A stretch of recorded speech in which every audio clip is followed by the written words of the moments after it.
ओम नमो भगवते वासुदेवाय। भक्ति का दुख दूर करने के लिए नारद जी का उद्योग। नारद जी ने भक्ति से कहा, बाले तुम व्यर्थ ही अपने को क्यों खेद में डाल रही हो। अरे तुम इतनी चिंतातुर क्यों हो। भगवान श्री कृष्ण के चरण कमलों का चिंतन करो, उनकी कृपा से तुम्हारा सारा दुख दूर हो जाएगा। श्री कृष्ण कहीं चले थोड़े ही गए हैं, फिर तुम तो भक्ति हो और सदा उन्हें प्राणों से भी प्यारी हो। तुम्हारे बुलाने पर तो भगवान नीचों के घरों में भी चले जाते हैं। सत्य, त्रेता और द्वापर, इन 3 युगों में ज्ञान और वैराग्य मुक्ति के साधन थे, किंतु कलयुग में तो केवल भक्ति ही ब्रह्म सायुज्य यानी मोक्ष की प्राप्ति कराने वाली है। ये सोचकर ही परमानंद चिन्ह मूर्ति ज्ञान स्वरूप श्री हरि ने अपने सतस्व रूप से तुम्हें रचा है। तुम साक्षात श्री कृष्णचंद्र की प्रिया और परम सुंदरी हो। एक बार जब तुमने हाथ जोड़कर पूछा था कि मैं क्या करूं, तब भगवान ने तुम्हें यही आज्ञा दी थी कि मेरे भक्तों का पोषण करो। तुमने भगवान की वह आज्ञा स्वीकार कर ली। इससे तुम पर श्री हरि बहुत प्रसन्न हुए और तुम्हारी सेवा करने के लिए मुक्ति को तुम्हें दासी के रूप में दे दिया और इन ज्ञान वैराग्य को पुत्रों के रूप में। तुम अपने साक्षात स्वरूप से वैकुंठ धाम में ही भक्तों का पोषण करती हो। भूलोक में तो तुमने उनकी पुष्टि के लिए केवल छाया रूप धारण कर रखा है। तब तुम मुक्ति, ज्ञान और वैराग्य को साथ लिए पृथ्वी तल पर आई और सत्य युग से द्वापर पर्यंत बड़े आनंद से रही। कलयुग में तुम्हारी दासी मुक्ति पाखंड रूप रोग से पीड़ित होकर क्षीण होने लगी थी, इसलिए वह तो तुरंत ही तुम्हारी आज्ञा से वैकुंठ लोक को चली गई। इस लोक में भी तुम्हारे स्मरण करने से ही वह आती है और फिर चली जाती है, किंतु इन ज्ञान वैराग्य को तुमने पुत्र मानकर अपने पास ही रख छोड़ा है। फिर भी कलयुग में इनकी उपेक्षा होने के कारण तुम्हारे ये पुत्र उत्साहहीन और वृद्ध हो गए हैं। फिर भी तुम चिंता न करो, मैं इनके नवजीवन का उपाय सोचता हूँ। इस कलयुग में मैं तुम्हें घर घर में प्रत्येक पुरुष के हृदय में स्थापित कर दूंगा। इस कलयुग में जो जीव तुमसे युक्त होंगे वे पापी होने पर भी बेखटके भगवान श्री कृष्ण के अभय धाम को प्राप्त होंगे। जिनके हृदय में निरंतर प्रेम रूपिणी भक्ति निवास करती है, वे शुद्धांतकरण पुरुष स्वप्न में भी यमराज को नहीं देखते। ओम नमो भगवते वासुदेवाय। ओम नमो भगवते वासुदेवाय। जिनके हृदय में भक्ति महारानी का निवास है, उन्हें प्रेत, पिशाच, राक्षस या दैत्य, बीमारी आदि स्पर्श करने में भी समर्थ नहीं हो सकते। कलयुग में केवल भक्ति ही सार है। भक्ति से तो साक्षात श्री कृष्णचंद्र सामने उपस्थित हो जाते हैं। पूर्व काल में भक्त का तिरस्कार करने वाले दुर्वासा ऋषि को बड़ा कष्ट उठाना पड़ा था। एकमात्र भक्ति ही मुक्ति देने वाली है। श्री सूत जी शौनकादि से कहते हैं, इस प्रकार नारद जी के निर्णय किए हुए अपने महात्म्य को सुनकर भक्ति के सारे अंग पुष्ट हो गए और वे उनसे कहने लगी। भक्ति देवी ने नारद जी से कहा, आप धन्य हैं, मैं सदा आपके हृदय में रहूंगी, कभी आपको छोड़कर नहीं जाऊंगी। आपने क्षण भर में ही मेरा सारा दुख दूर कर दिया, किंतु अभी मेरे पुत्रों में चेतना नहीं आई है। आप इन्हें शीघ्र ही सचेत कर दीजिए, जगा दीजिए। श्री सूत जी कहते हैं शौनकादि ऋषियों से, भक्ति के ये वचन सुनकर नारद जी को बड़ी करुणा आई और वे उन्हें हाथ से हिला डुला कर जगाने लगे। फिर उनके कान के पास मुंह लगाकर जोर जोर से कहा, ओ ज्ञान जल्दी जग पड़ो, ओ वैराग्य जल्दी जग पड़ो। फिर उन्होंने वेद ध्वनि, वेदांत घोष और बार बार गीता पाठ करके उन्हें जगाया। इससे वे जैसे तैसे बहुत जोर लगाकर उठे, किंतु आलस्य के कारण वे दोनों जम्भाई लेते रहे। नेत्र उघाड़ कर देख भी नहीं सके। उनके बाल बगुलों की तरह सफ़ेद हो गए थे। उनके अंग प्राय सूखे काठ के समान निस्तेज और कठोर हो गए थे। इस प्रकार भूख प्यास के मारे अत्यंत दुर्बल होने के कारण उन्हें फिर सोते देख नारद जी को बड़ी चिंता हुई और वे सोचने लगे, अब मुझे क्या करना चाहिए। इनकी यह नींद और इससे भी बढ़कर इनकी वृद्धावस्था कैसे दूर हो। इस प्रकार चिंता करते करते वे भगवान का स्मरण करने लगे। उसी समय यह आकाशवाणी हुई कि मुने, खेद मत करो, तुम्हारा ये उद्योग निसंदेह सफल होगा। इसके लिए तुम एक सत्कर्म करो, वह कर्म तुम्हें संत शिरोमणि महानुभाव बताएंगे। उस सत्कर्म का अनुष्ठान करते ही क्षण भर में इनकी नींद और वृद्धावस्था चली जाएगी तथा सर्वत्र भक्ति का प्रसार होगा। ओम नमो भगवते वासुदेवाय।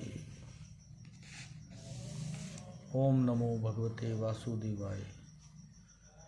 यह आकाशवाणी वहाँ सभी को साफ साफ सुनाई दी। इससे नारद जी को बड़ा विस्मय हुआ और वे कहने लगे, मुझे तो इसका कुछ आशय समझ में नहीं आया। नारद जी बोले, इस आकाशवाणी ने भी गुप्त रूप में ही बात कही है।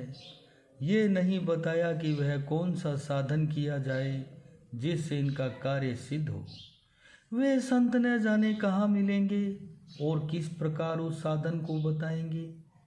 अब आकाशवाणी ने जो कुछ कहा है उसके अनुसार मुझे क्या करना चाहिए। श्री सूत जी कहते हैं शौनकादि जी से, तब ज्ञान वैराग्य दोनों को वहीं छोड़कर नारद मुनि वहाँ से चल पड़े और प्रत्येक तीर्थ में जा जाकर मार्ग में ही मिलने वाले मुनीश्वरों से वे साधन पूछने लगे।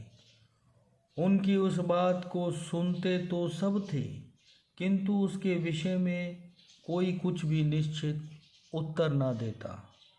लोग आपस में कानाफूसी करने लगे। भाई, जब वेद ध्वनि, वेदांत घोष और बार बार गीता पाठ सुनाने पर भी भक्ति, ज्ञान और वैराग्य ये तीनों नहीं जगाए जा सके, तब और कोई उपाय नहीं है। स्वयं योगीराज नारद को भी जिसका ज्ञान नहीं है, उसे दूसरे संसारी लोग कैसे बता सकते हैं। तब नारद जी बहुत चिंतातुर हुए और बद्रीवन में आए। ज्ञान वैराग्य को जगाने के लिए वहाँ उन्होंने ये निश्चय किया कि मैं तप करूँगा। इसी समय उन्हें अपने सामने करोड़ों सूर्यों के समान तेजस्वी सनकादि मुनीश्वर दिखाई दिए। ओम नमो भगवते वासुदेवाय।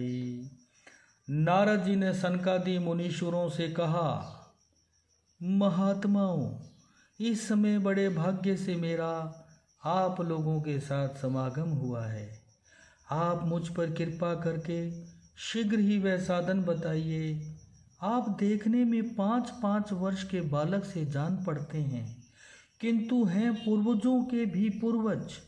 आप लोग सदा वैकुंठ धाम में निवास करते हैं, निरंतर हरि कीर्तन में तत्पर रहते हैं, भगवत लीला मृत का रसास्वादन कर सदा उसी में उन्मत्त रहते हैं और एकमात्र भगवत कथा ही आपके जीवन का आधार है। हरि शरणम, भगवान ही हमारे रक्षक हैं। ये वाक्य मंत्र सर्वदा आपके मुख में रहता है, हरि शरणम हरि शरणम हरि शरणम।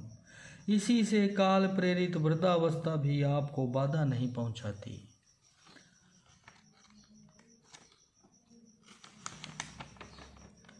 पूर्व काल में आपके भ्रूभंग मात्र से भगवान विष्णु के द्वारपाल जय और विजय तुरंत पृथ्वी पर गिर गए थे और फिर आपकी ही कृपा से वे पुनः वैकुंठ लोक पहुँच गए। मैं बहुत दीन हूँ और आप लोग स्वभाव से दयालु हैं, इसलिए मुझ पर आपको अवश्य कृपा करनी चाहिए। बताइए, आकाशवाणी ने जिसके विषय में कहा है वह कौन सा साधन है और मुझे किस प्रकार उसका अनुष्ठान करना चाहिए? आप इसका विस्तार से वर्णन कीजिए। भक्ति, ज्ञान और वैराग्य को किस प्रकार सुख मिल सकता है? सनकादि ने नारद जी से कहा, देवर्षि, आप चिंता न करें, मन में प्रसन्न हो। उनके उद्धार का एक सरल उपाय पहले से ही विद्यमान है। भगवान के भक्त के लिए तो भक्ति की सम्यक स्थापना करना सदा उचित ही है। आपको आकाशवाणी ने जिस सत्कर्म का संकेत किया है उसे हम बतलाते हैं। नारद जी, द्रव्य यज्ञ, तपो यज्ञ, योग यज्ञ और स्वाध्याय रूप ज्ञान यज्ञ, ये सब तो स्वर्ग आदि की प्राप्ति कराने वाले कर्म की ही ओर संकेत करते हैं। पंडितों ने ज्ञान यज्ञ को ही सत्कर्म यानी मुक्तिदायक कर्म का सूचक माना है। वह श्रीमद् भागवत पारायण है, जिसका गान शुकादि महानुभावों ने किया है। उसके शब्द सुनने से ही भक्ति, ज्ञान और वैराग्य को बड़ा बल मिलेगा। इससे ज्ञान वैराग्य का कष्ट मिट जाएगा और भक्ति को आनंद मिलेगा। श्रीमद् भागवत की ध्वनि से कलयुग के सारे दोष नष्ट हो जाएंगे। नारद जी ने सनकादि से कहा, मैंने वेद वेदांत की ध्वनि और गीता पाठ करके उन्हें बहुत जगाया, किंतु फिर भी भक्ति, ज्ञान और वैराग्य ये तीनों नहीं जगे। ऐसी स्थिति में श्रीमद् भागवत सुनाने से वे कैसे जगेंगे? इसलिए मेरा यह संदेह दूर कीजिए, इस कार्य में विलंब न कीजिए। सनकादि मुनियों ने नारद जी से कहा, श्रीमद् भागवत की कथा वेद और उपनिषदों के सार से बनी है। जिस प्रकार रस वृक्ष की जड़ से लेकर शाखा पर्यंत रहता है, किंतु इस स्थिति में उसका आस्वादन नहीं किया जा सकता, वही जब अलग होकर फल के रूप में आ जाता है तब संसार में सभी को प्रिय लगने लगता है।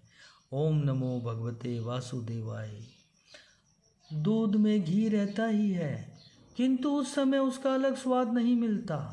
वही जब उससे अलग हो जाता है तब देवताओं के लिए भी स्वादवर्धक हो जाता है, स्वाद बढ़ जाता है।